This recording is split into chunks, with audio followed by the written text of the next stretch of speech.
Well, hello everybody. Dr. Scott U-Haul here, and I'd like to welcome you to the Wealth of Health newsletter.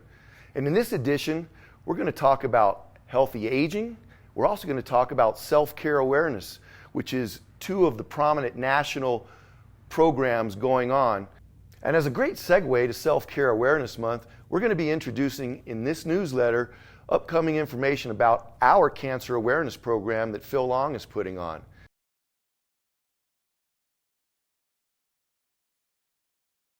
We are also going to interview Jackie White, an employee at the Chapel Hills Ford store who's passionately involved with a cancer awareness program that she is a partial sponsor of, and a lot of her good friends get together and do an annual walk. My name's Jackie White. I work at Phil Long Ford at Chapel Hills. I've been here nearly 15 years. I was 4 years previous to that also at Motor City, so could be counted as nearly 20 now. I'm a delivery manager and also assist our general manager, Chris Tone, in the office next to me.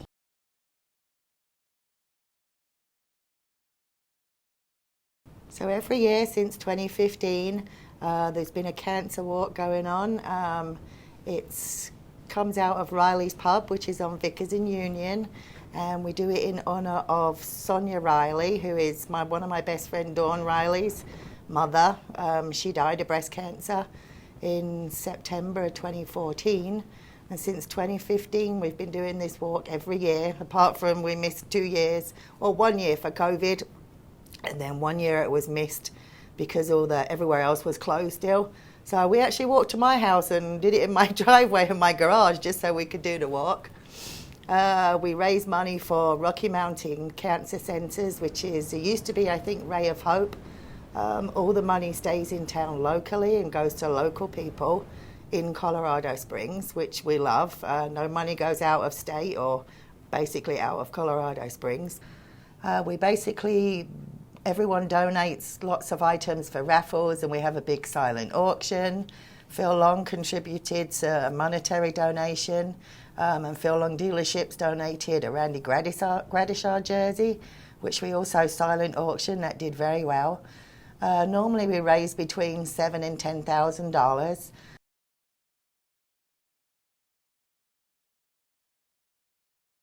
It's obviously a very good cause.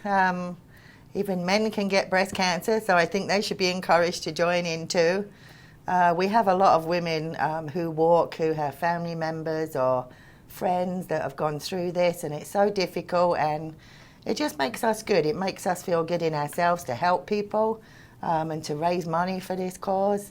I think the centre actually really relies on it, like each year now, because it means a lot to them. It means they can help, at least possibly 2 or 3 women that couldn't afford to have, the treatment and stuff to help themselves otherwise. So it's a great cause, and I think more people should get involved.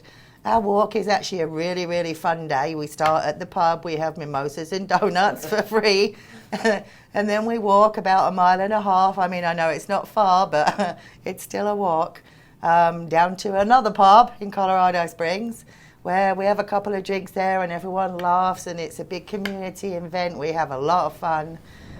We then walk back, or we take our cars back to Riley's, and we have a big lunch this year.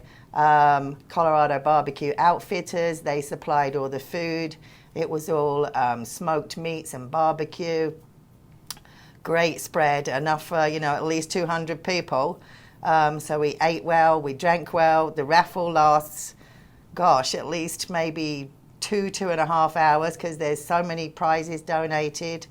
We basically have a lot of fun, and then it rolls up the day. We're done at about 5 o'clock, and everyone goes home, and we'll wait till next year and do it all again. Thank you, Jackie, for sharing that very personal story. And it's just a wonderful thing what you're doing. I'm so sorry that you lost a friend, but you all are celebrating her life with a wonderful walk. You've been doing it for a number of years, and just keep up the good work. Well, hey, let's talk about Healthy Aging Month in the month of September. Everyone would like to live to 90 years old, provided their health is good and their quality of life is in place.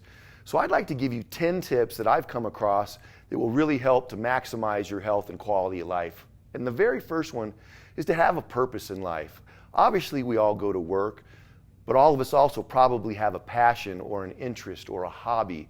I highly encourage you to get involved with that. Take advantage of that because you're around people that you have a similar interest in. You can get out and enjoy things that you like to do, and that's really good for stress management. And it's not like you haven't heard this one before, but I encourage everyone to have a healthy diet. A healthy diet is so important. We are what we eat, and if we're eating fast food and processed food and hot dogs and bacon, don't get me wrong, I love bacon, but those really aren't nourishing foods. We need fresh fruits, we need vegetables, and we can thrive and not just survive if we have a healthy diet. Being physically fit, or even more so being physically active, is really good to long-term health and well-being. Many of us have a desk job where we sit a good portion of the day, and there's a lot of research that's been recently published that being inactive is kind of like the new tobacco use.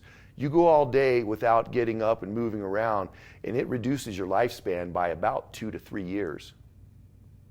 Although I'm not a big fan of the body mass index assessment, it really is very important to have an appropriate body composition.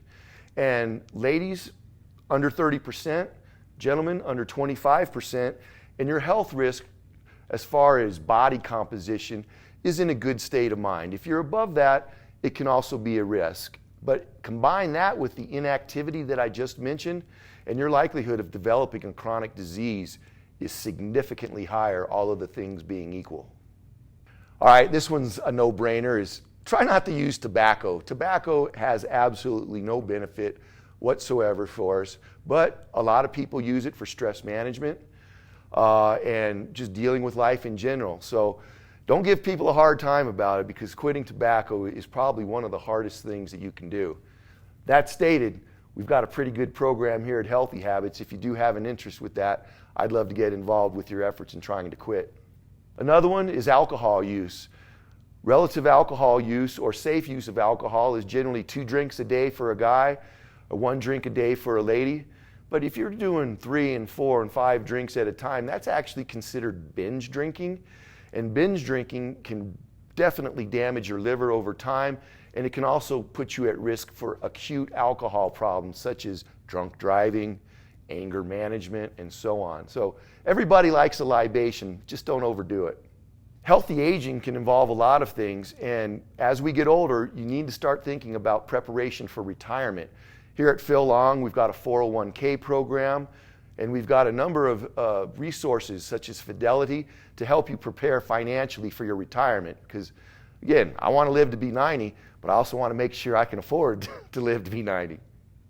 As more and more of us are becoming octogenarians, one of the big things that we can do is keep your mind fresh and sharp. So believe it or not, playing word games like Sudoku or Scrabble or Wordle, those kinds of games are actually pretty good to keep your brain sharp. Your brain is a muscle, just like your biceps a muscle. I've been saying that metaphorically. But keeping your brain sharp and using your mind, learning new things is really, really good at slowing down some of these unfortunately progressive illnesses like dementia and Alzheimer's disease that are becoming much more prevalent in our society. Another great suggestion to live a long and healthy life is to surround yourself with people that have spiritual connection and are socially interested in the same kinds of things that you do. It's great to have friends. It's great to surround yourself with people with like minds, as long as their attitude is positive and they are feeling good about things. Don't surround yourself with negative Nancys. Surround yourself with people that you look up to and that you respect. And some of that will wear off on you. And again, that's going to help with living a long and healthful life.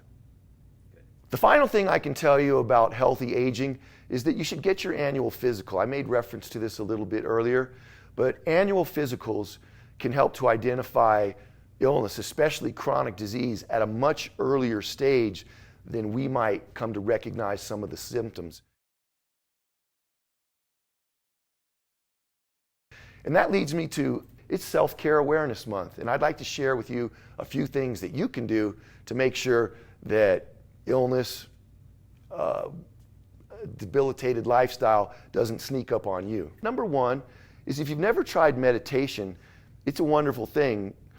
Actually, right behind this partition, we've got a mirror that you can come in and you can set up your own meditation program. We're up here at the Chapel Hills Gym, by the way. So if you haven't had the chance to check out our meditation gym, our meditation mirror, there's a great opportunity to do so. A second thing that you can do is look up a lost friend. When's the last time that you called maybe a high school buddy or a college friend or someone that you used to work with? Call them up out of the blue. Don't text them. Don't email them. Actually call them up. Or maybe even write a letter, heaven forbid, and put a postage note stamp on there. Something that I actually suggest in some of my behavior change programs is about goal setting.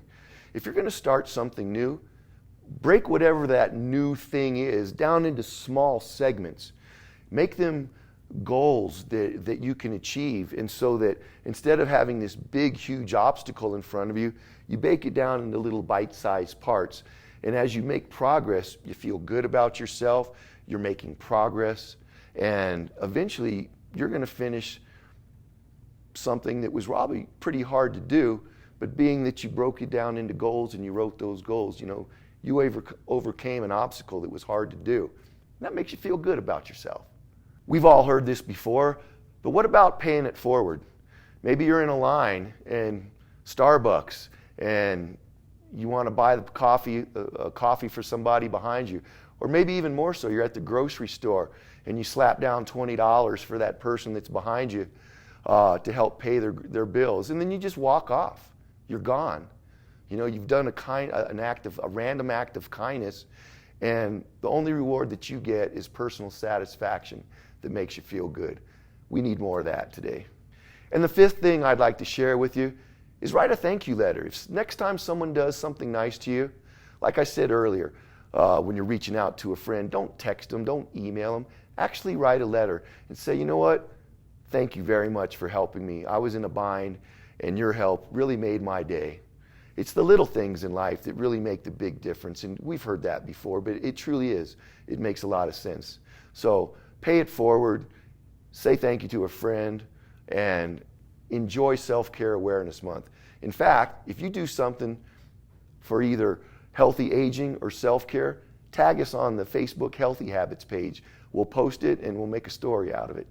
So with that, looking forward to next month's program, and thank you for tuning in to this month's Wealth of Health newsletter.